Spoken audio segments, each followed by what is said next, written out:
Assalamualaikum warahmatullahi wabarakatuh. Salam sejahtera bagi kita semuanya. Om Swastiastu, Namo Buddhaya, salam kebajikan, Rahayu. Putih-putih bunga melati harum mewangi di pagi hari. Selalu semangat kita semua.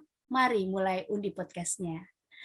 Seni tari mempunyai peran penting dalam kehidupan, diantaranya adalah media untuk memacu dan mengembangkan bakat tari yang dimiliki oleh seseorang, berfungsi sebagai alat komunikasi, sekaligus alat untuk berkomunikasi dengan Tuhan maupun manusia yang diungkapkan melalui gerakan estetis dan sebagai media berpikir kreatif. Dan jarang diketahui, ternyata ada banyak dosen maupun dokter undip yang sebenarnya lahir bukan dari pendidikan formal seni tari, namun ternyata sangat mencintai seni tari bahkan menjadi pelaku. Hal inilah yang tercermin pada salah satu dosen Fakultas Kedokteran Universitas Diponegoro yang menjadikan seni tari sebagai bagian dari hidup. Beliau tidak hanya cantik serta pandai, sebagai seorang dokter sekaligus dosen, beliau pun memiliki bakat dan jiwa seni yang tinggi di bidang tari. Juga memiliki keistimewaan bersuara merdu, apalagi saat menyenandungkan langgan Jawa. Di tengah arus globalisasi yang begitu deras dan budaya luar yang mulai masuk tidak terkendali, beliau tetap konsen pada kebudayaan Indonesia secara nyata, terjun langsung sebagai penari tradisional sekaligus pemain wayang orang. Selamat datang di Undi Podcast, Dr. Marta Ardiaria atau akrab dipanggil Dr. Ria, dosen Fakultas Kedokteran Universitas Diponegoro yang cantik sekali sore ini. Sore ini ya Mbak Linda. Dr. Ria, apa kabar? Halo, apa kabar Mbak Linda?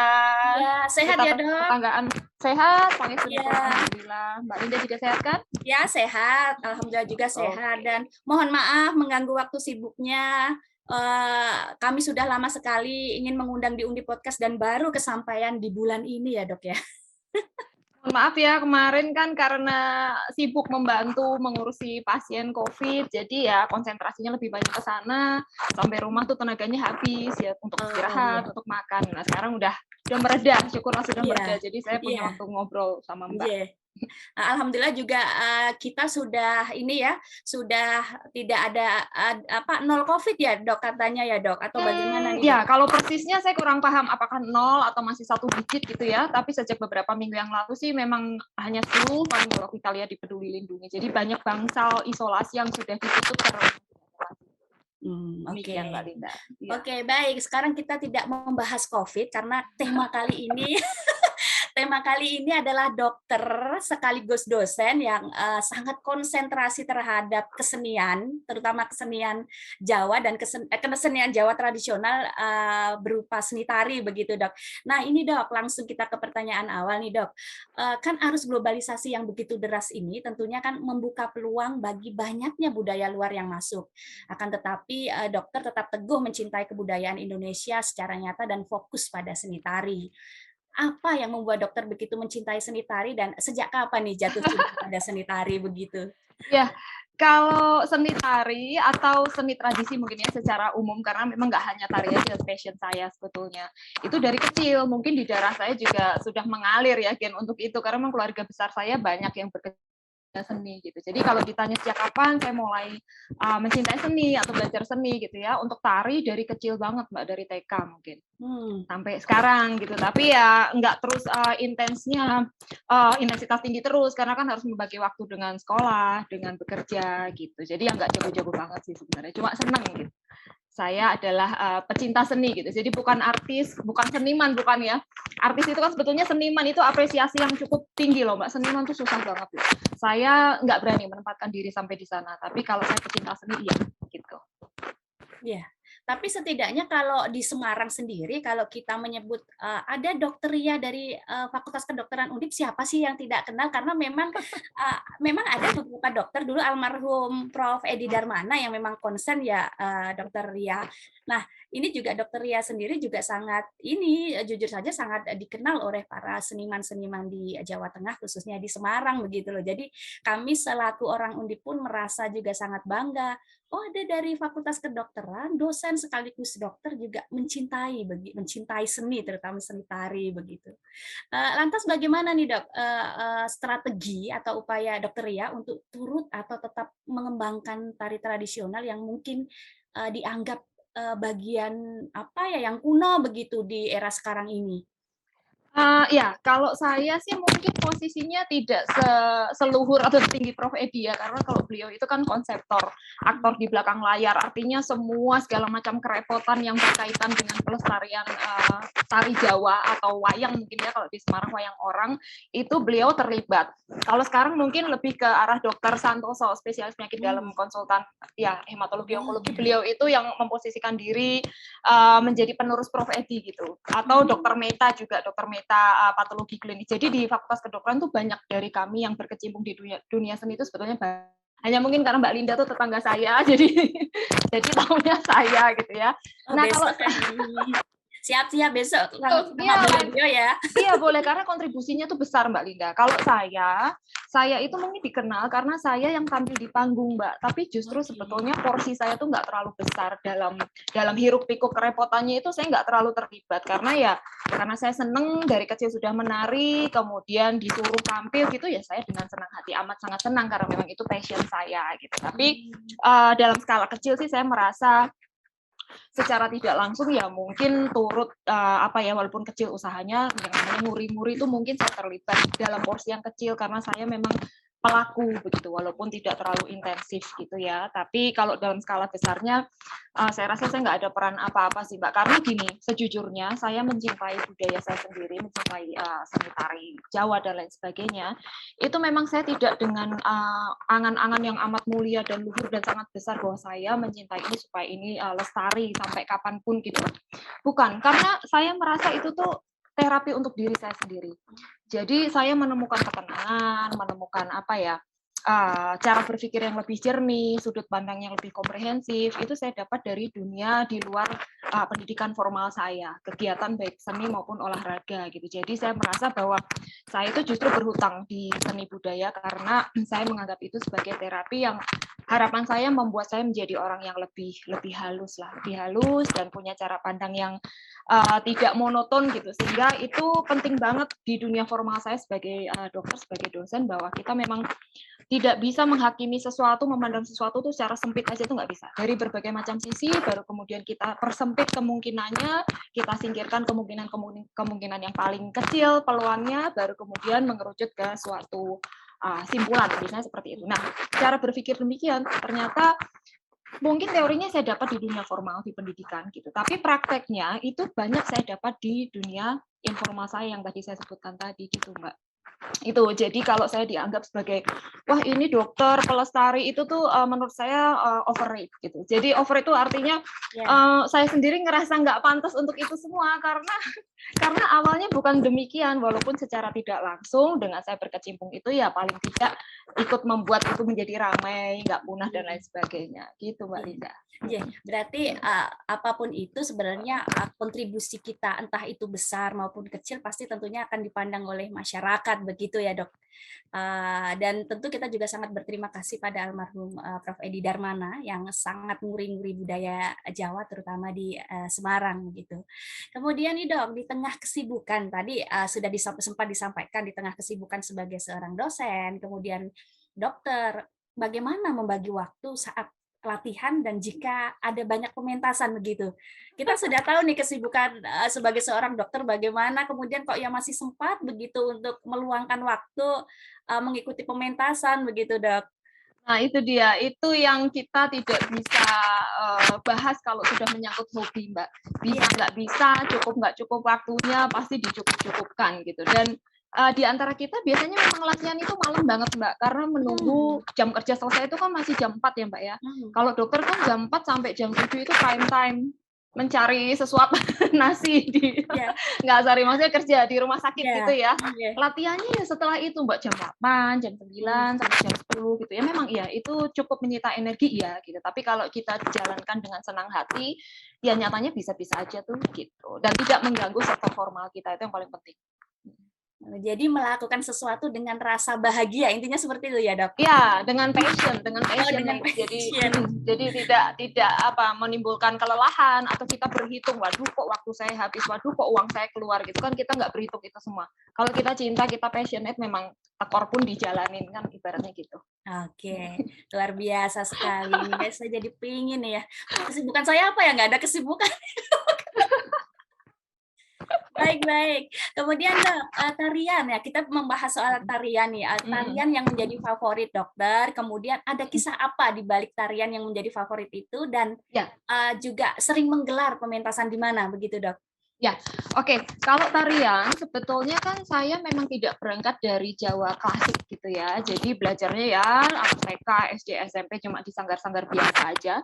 Begitu lulus jadi dokter ketemu Prof Edi ya di Semarang, diajak mau nggak gabung dengan grup wayang orang gitu kan. Saya kan excited sekali karena dari kecil saya mengagumi kelompok kesenian wayang orang Ngesti Pandowo kalau di Semarang ya. Kok tiba-tiba ada yang menawari dan padahal saya ngerasa nggak bisa gitu kan. Akhirnya saya masuk. Jadi intinya saya mau bilang bahwa yang ingin saya ceritakan itu justru fragmen-fragmen cerita wayangnya. Jadi bukan bentuk tariannya, karena kalau tariannya ya semua pasti akan ada filosofinya. Secara umum kalau tarian Jawa itu kan gerakannya perlahan, kita harus mengatur nafas, kita harus mengatur tempo yang selambat-lambatnya, dan itu tuh sukar sekali. Karena nggak ada ruang bagi kita untuk menutup kesalahan. Jadi semakin pelan tarian, justru gerakan kita harus semakin bersih, karena temponya itu tidak memungkinkan kita untuk nyelamur gitu.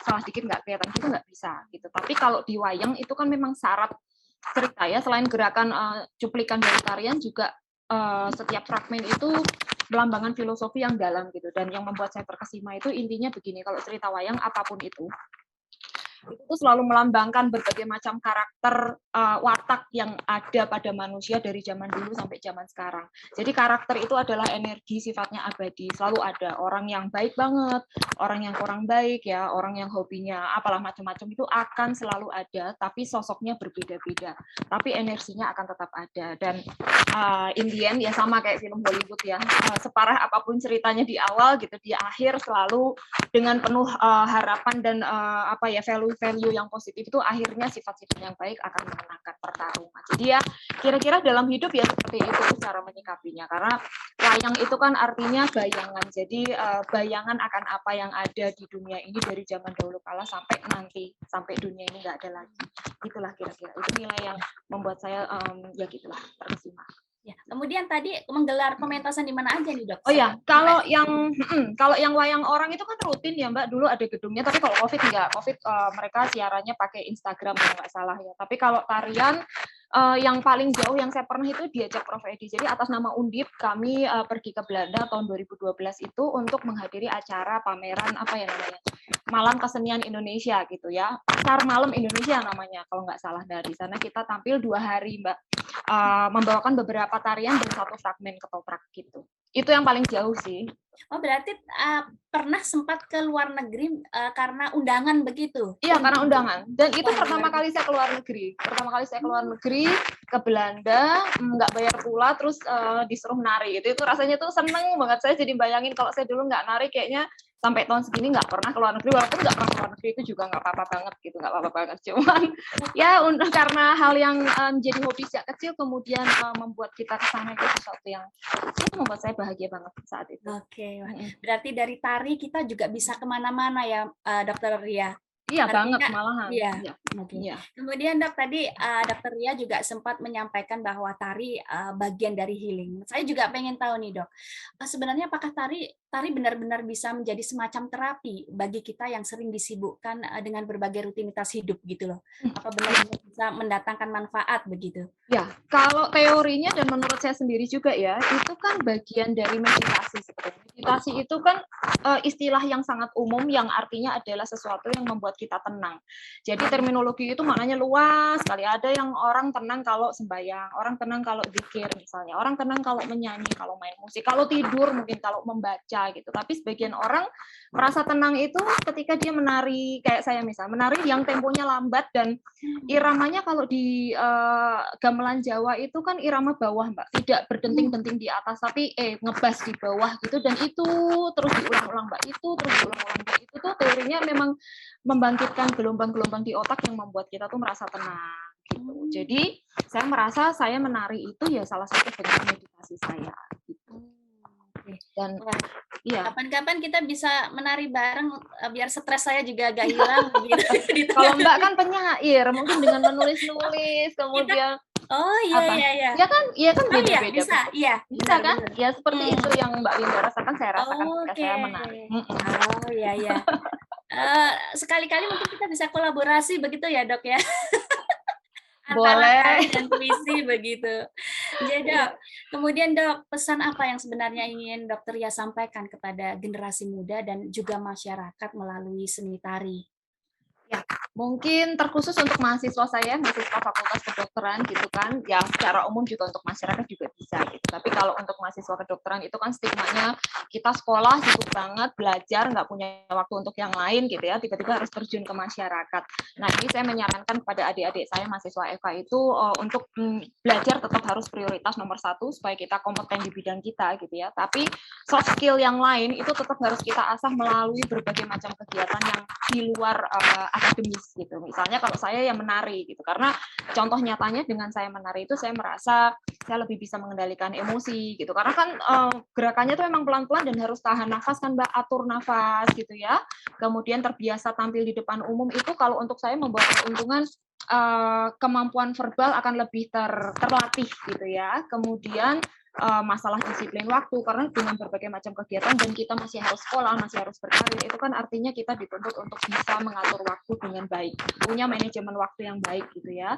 Kemudian kalau di dunia seni itu kan sifatnya menghaluskan rasa ya, dimana kalau kedokteran itu sebetulnya akar ilmunya, pohon ilmunya kalau dari sononya itu termasuk ilmu seni, bukan ilmu pasti.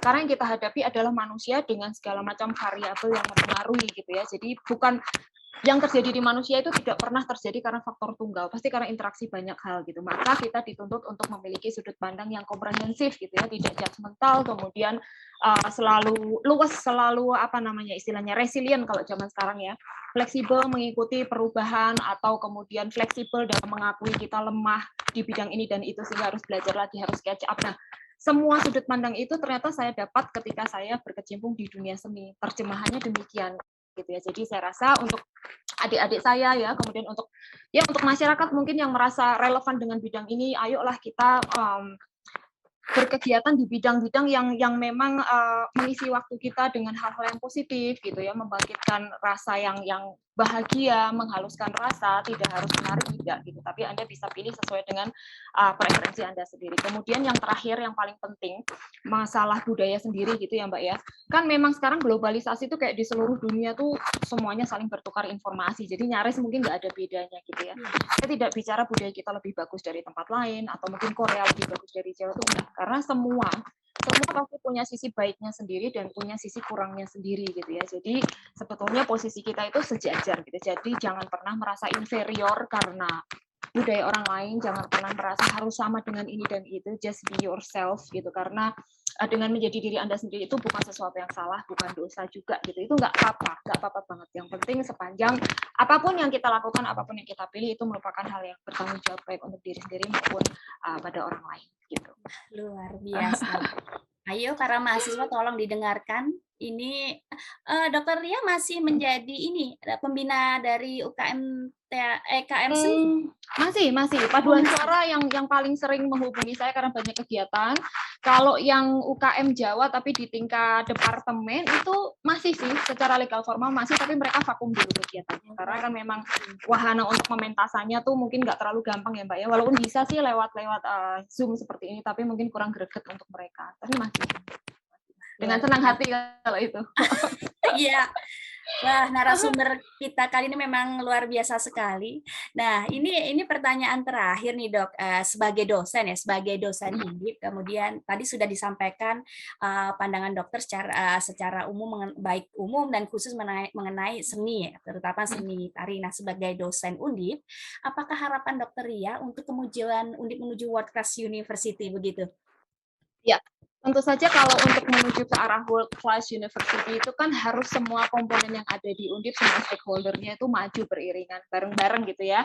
Kalau dari saya secara formal ya kita sebagai pengajar kan punya punya responsibility, punya tanggung jawab untuk selalu belajar ya, mengembangkan keilmuan dengan cara sekolah yang sampai mentok gitu, kelas tinggi-tingginya. Itu saya masih punya utang, mungkin tahun depan saya harusnya sudah mulai ini lunasin ya, udah mulai daftar sekolah lagi maksud saya. Amin. Itu dari sisi formalnya begitu ya. Kalau dari sisi informalnya kan seperti yang tadi saya sampaikan tuh banyak soft skill itu saling menunjang kompetensi satu sama lainnya dan didapatnya nggak mesti harus dapat dari dunia perkuliahan di kelas gitu ya. Melalui berbagai macam kegiatan itu kita belajar kok tentang seni leadership gitu ya, bagaimana kita bekerja sama dalam suatu tim. Itu penting banget, yang namanya kita kerja meskipun kita jadi businessman gitu ya, businesswomen gitu, itu kan nggak kita sendirian, kita kan tetap harus mengerahkan atau memanage, mengatur berbagai komponen yang mendukung kita, karena itu kan dapatnya di soft skill. Nggak bisa kita hanya belajar saja, itu kan tingkatnya knowledge, hanya pengetahuan, tapi untuk skill itu memang harus berlatih gitu. Nah, berlatihnya di mana ya, wahana segala macam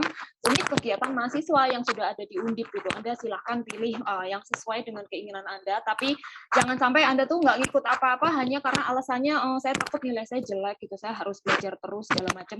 Saya pun dulu mungkin demikian, makanya saya bisa bilang gitu karena saya hanya sharing pengalaman, tidak untuk menghakimi gitu ya. Tapi ternyata that's not always the case gitu. Artinya Anda tetap harus belajar maksimal gitu, tapi skill untuk bermasyarakat, untuk berkomunikasi itu nggak akan cukup kalau hanya duduk di ruang kelas. Anda harus terjun keluar dari kelas, berkegiatanlah. Itu waktunya Anda untuk belajar, sehingga nanti pas sudah lulus secara keilmuan Anda kompeten, tapi kemampuan untuk bersinergi dengan sekitarnya itu juga tetap bagus. Nah, itu yang saya rasa sebagai world class university lulusannya tuh harus memenuhi kualifikasi yang demikian paling tidak. Gitu Mbak Linda. Oke. Kemudian di setiap akhir wawancara kami akan meminta nih Mbak narasumber untuk membuat suatu pesan berkesan. Silakan Dokter Lia untuk menyampaikan pesan yang singkat namun berkesan bagi kita semuanya. Karena tadi kan pesannya sudah panjang, sekarang singkat tapi berarti bagi kita semua, begitu. Monggo. Ya. Apa ya? Kayak anak SD dulu nih. Harusnya dikasih tahu dulu pertanyaannya seminggu yang lalu, jadi saya bikin dulu. Kalau saya sih selalu simpel ya. Saya selalu untuk diri saya sendiri, saya bersemboyan adalah be yourself gitu. Artinya untuk apapun pencapaian ya pada diri kita itu kita tidak butuh agreement, tidak butuh validasi, tidak butuh persetujuan orang lain. Itu hanya untuk mengenyangkan rasa Anda sendiri. Jadi Anda lakukan memang passionate dari dalam tubuh diri sendiri, bukan karena orang lain menyuruh ini dan itu, karena itu nanti hasilnya nggak akan maksimal dan Anda nggak akan ikhlas menjalani. Wah, luar biasa. Tolong diingat ya, ini para pendengar, pesan-pesan ini pasti sangat bermanfaat bagi kita semua. Baik, terima kasih Dr. Marta Ardiaria atas waktu dan pemikiran-pemikirannya yang tentunya bermanfaat bagi kita semua. Sukses selalu dan terus semangat untuk Undip yang lebih baik. Begitu. Sama-sama Mbak Linda. Demikian bincang-bincang kami mengenai peran kesenian, khususnya seni tari dalam pandangan seorang dosen sekaligus dokter dari Universitas Diponegoro. Saya akan memberikan sedikit kesimpulan menarik yang bisa dipetik dalam bincang kita kali ini bersama Dr. Ria. Yakni berkesenian tradisional bukanlah hal yang memalukan atau ketinggalan zaman atau kurang bergengsi. Seni itu kan masalah selera, semuanya bagus menurut standar masing-masing, dan seni bukan dunia hitam putih. Seni punya banyak spektrum, punya keunggulan sendiri-sendiri, dan sebaiknya tidak dibanding-bandingkan. Kita harus nyaman dengan diri kita sendiri, tidak perlu merasa inferior atau superior terhadap budaya luar karena semua mempunyai pesonanya sendiri. Begitu ya Dr. Ria ya. Begitu pula ketika kita mengadopsi budaya luar harus ada filternya, tidak semua secara mentah-mentah diadopsi begitu. Terus ya Dok, tadi kesimpulannya. Iya. Terima kasih Mbak Linda sudah diundang. Terima kasih juga Dokter Ria, sukses selalu. Dan saya tunggu untuk menjadi profesornya. Dokter dulu baru profesor ya. Iya. Semoga saya masih bisa meliput begitu. Terima kasih telah menyimak Undi Podcast. Saya Linda Wahyuningsih pamit undur diri. Selalu jaga kesehatan, jangan lupa bahagia dan putus mata rantai COVID dengan selalu mematuhi protokol kesehatan 5M. Gunung Kelut, Gunung Merapi, sungguh indah Gunung Rinjani. Sampai di sini Undi Podcast hari ini, besok kita berjumpa lagi. Karena godaan si tampan rupa, maka terayu putri mahkota. Keluar rumah pakai masker, janganlah lupa agar tidak menyebar virus corona. Bener banget. Wassalamualaikum warahmatullahi wabarakatuh. Sampai Waalaikumsalam jumpa. warahmatullahi wabarakatuh.